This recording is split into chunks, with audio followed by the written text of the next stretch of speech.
Man isn't born in front of a cell phone screen, and he definitely doesn't need to die at one. So let's unplug our phones and free our minds. I'm Jesse Ventura, and this is Off the Grid.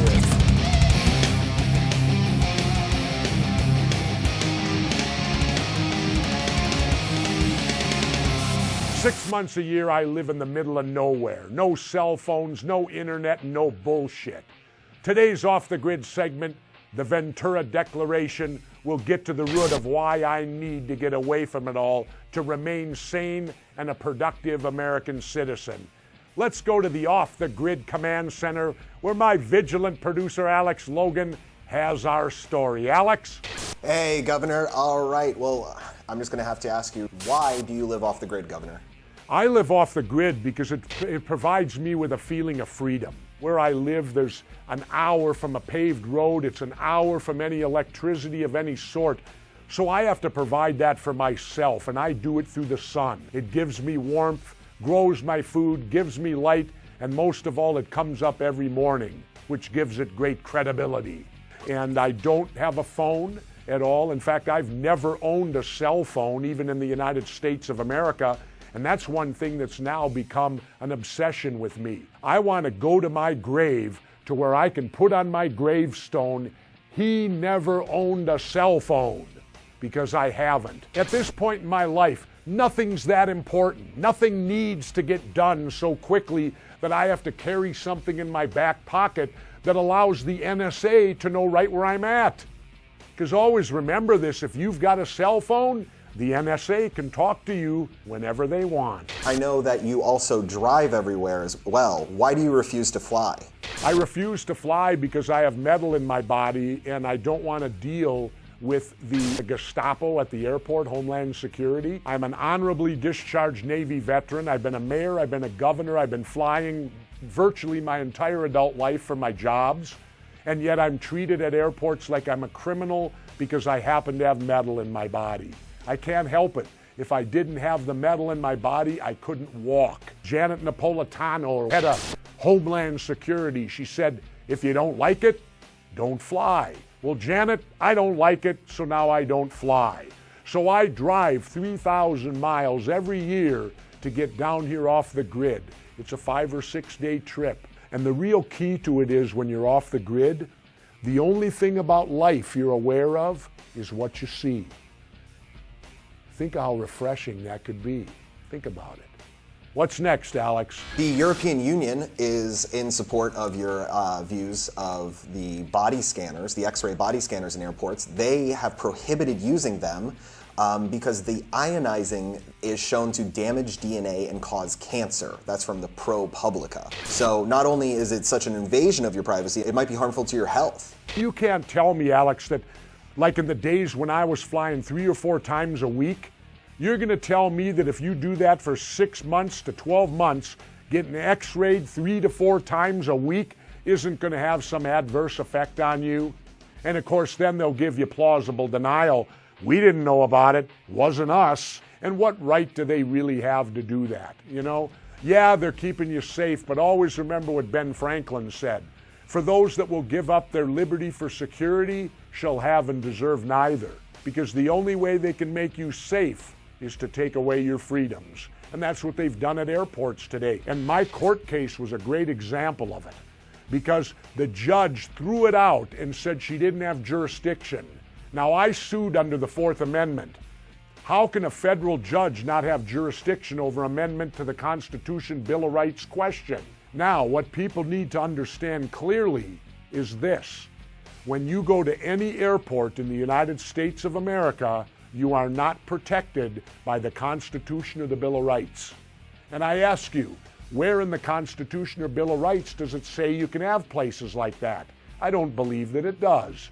But they have it anyway because they never really listen to the Constitution or Bill of Rights when it gets in the way of what they want to do.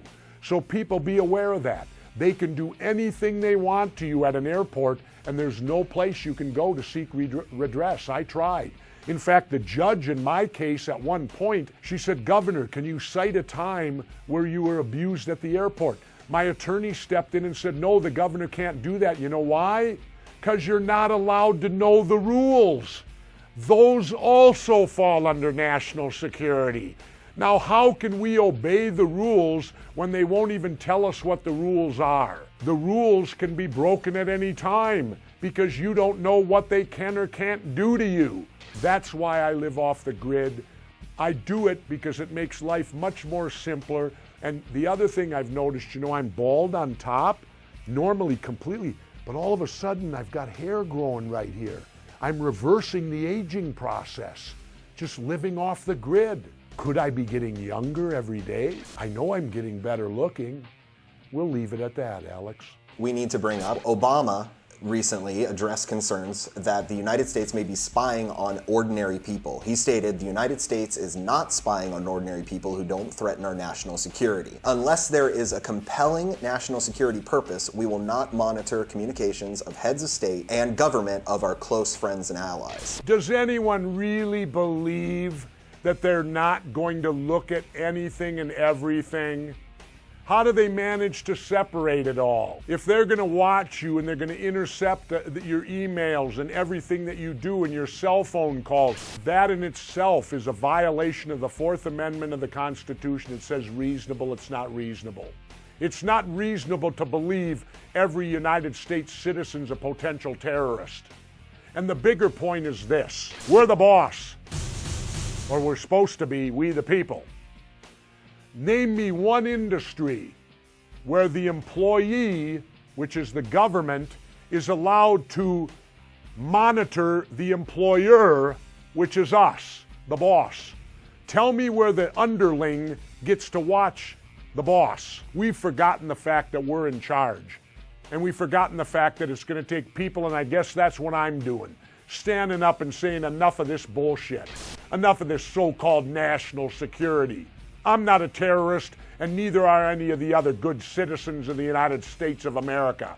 We don't need to be watched. What we need to do is watch you guys. Start paying attention to what the government's doing, and then watch them go ape shit over that. Because why? You'll catch them breaking the law. So, if we lie to the government, we go to jail, but when they lie to us, well, that's right, we go to war. Seems to me we're getting the bad end of the stick on both. War or jail. We should either put them in jail and finally let them fight the wars instead of us. What else, Alex? With all of this spying, with all of the threats, wouldn't you rather be safe than sorry? If I wanted all that stuff, I'd be living up there. If I wanted to be watched over, if I wanted Big Brother following me, I'd own a cell phone.